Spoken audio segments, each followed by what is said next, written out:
Hey guys, welcome back to another video. This one's going to be all about the next gen Ford Ranger. We've been traveling Australia for the last 12 months in it, so we thought we'd finally do a bit of a walk around, show you what we've done to it and how we found it as we're traveling. We've got the next gen Ranger. It's an XLT with the V6 3-litre diesel engine, and we found it absolutely amazing. We've only had very minimal issues along the way, and I thought we'd show you around it.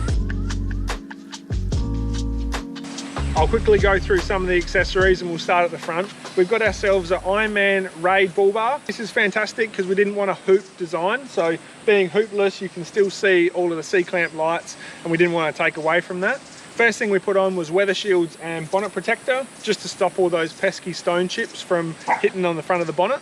We've recently upgraded from our factory tyres, and we put on Falken Wildpeak AT3s. They're a 265/70/17 tyre.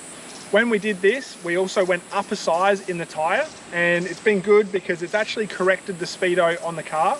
Our towing mirrors are pretty basic. We've got Milenco mirrors. We'd love to upgrade them, but unfortunately at the moment, we can't justify the extra cost. So we've got the Milenco clip-ons. We've had these for the whole time we've been traveling now, and they've been fantastic. Take them on and off when you need to, and they did the job. We love our Bushwakka 270-degree awning. It's perfect for us. We have actually had this for a few years now, and we brought it across from the Triton to the Ranger.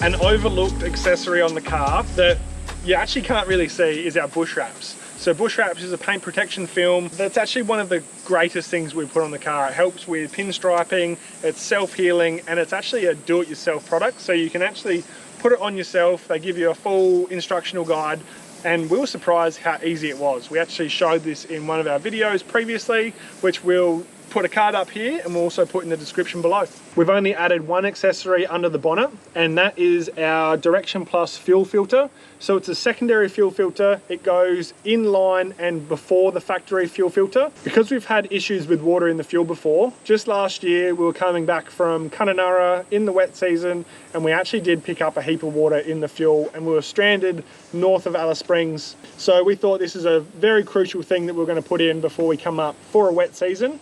This is probably my favourite part of the car. It's the Norweld canopy. I've always looked at Norweld canopies and gone, wow, they look amazing. And when we were building this car, we thought, let's just do it. Let's get something that we really love. This is the Norweld compact canopy, and the tray is their canopy base. This is our third canopy fit out, and we've done them ourselves because I really enjoy fitting them out and designing it and making it exactly how I want it to be. So I was lucky I had help from Chelsea's dad and my dad putting it all together. So we've got our 80-litre fridge here on a Dunn and Watson fridge slide. It's also a tilt slide, so it comes out and it comes down so that Chelsea can get into it because she's quite short. With this fit out, we've done all the electrical ourselves. So we've got a 175 amp hour lithium battery in it with a 1000 watt inverter, and it's also powered by a Renogy 50 amp DCDC charger. So it allows to have 50 amps coming straight from the alternator, or it'll split up 25 amp alternator and 25 amp solar. We had our drawers made by a guy in Murray Bridge. They're custom, so they're exactly the size of how we wanted them. And they also come out with a huge drawer and table on this side, and on the other side is just a drawer. In this side of the canopy is all of our day-to-day things we use. So it's got heaps of our bug spray, sunscreen, some odd cooking bits and pieces, cutlery and plates, and also our drill for our legs, and also our tie downs for our awning. When I planned all of this side is our usable area. So this one's normally got our chairs and tables on it. It's also got our skateboards on it, as you can see, and we've also got tie downs on it just so that everything's secure when we're traveling. The driver's side of the canopy is more storage and things that we don't generally use day to day. So we've got our Sea Gear multi-mat from A24/7. We've got our fire pit, tackle box, Weber, and then tucked away in here is our little charging station. So with our 1000 watt inverter, I've actually put 2 power points on this side of the car and on the other side of the car so that we can have our inverter working from both sides. So we've got drone batteries and Milwaukee batteries on this side charging, and on the other side we use that to charge laptops and run the NutriBullet if we're going to have a smoothie, so it's just handy to have power on both sides. We've also got a 240 volt plug-in into the canopy as well, so that way we can have a battery charger running to keep the battery topped up when we are in caravan parks, and also to run the fridge when we do have power, just to take a load off the battery. Tucked away in under here is the battery and also our air compressor. We've just got a King's air compressor at the moment. It does the job fantastically for when we need it. I'd love to get an onboard air compressor and have everything fixed up permanently, but same thing, it's just too expensive to have that set up, so this does the trick nicely. In this big drawer here is mostly my tools. So I've got my hand and power tools tucked away in here, a few bits and pieces to fault find electrical bits, and helmets for our skateboards. I've also put a 12 volt Sureflow pump under the tray also, so that way we can pump the water out of the car and into the caravan. On top of the canopy, we've got a solar panel, and this is also where we keep our fishing rods. On the back, we've got our second spare, so we carry 2 spares. We've got a dirty gear bag for any bits of rubbish. And also on the back here, we've got a under tray trundle drawer, which is great for storage. We put our Max Track shovel and some hoses under here. Just everything's tucked away, out of sight, out of mind. With installing a canopy, we had to upgrade our suspension also. So we went with Dobinsons. We've got IMS shocks on the front and on the back. The front springs we had rated to a Bullbar, so I think it's about plus 70 kilos. And on the back, we've got 500 kilo constant load leaf springs. The lighting in the canopy, we've actually got 2 different types of lights. So the passenger side door is a Terralume Industries with white and amber.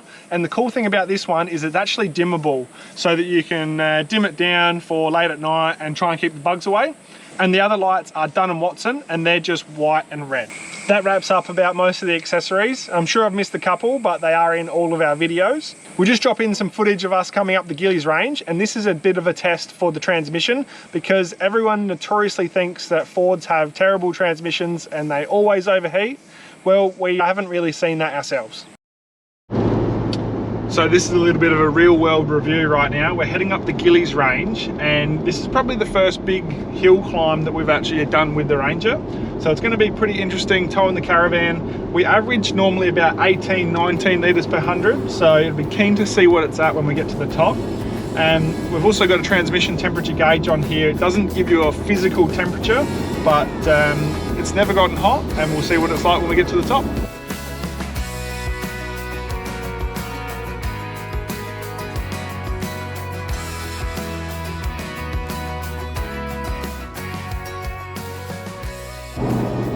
We've made it to the top of the Gillies range. The transmission temperatures got close to the red, but they never actually hit the red.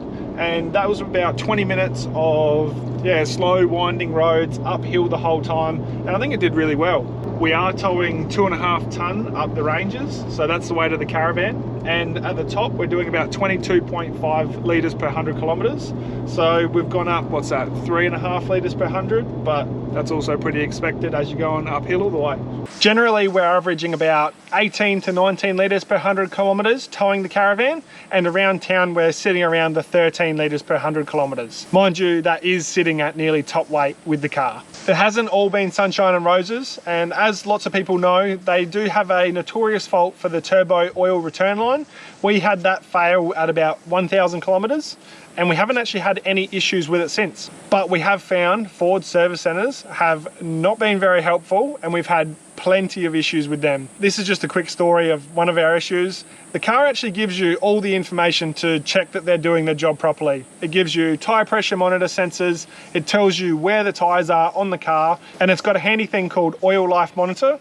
Well, they didn't change the tyre pressures, they didn't rotate the tyres, and they didn't reset the oil life monitoring system.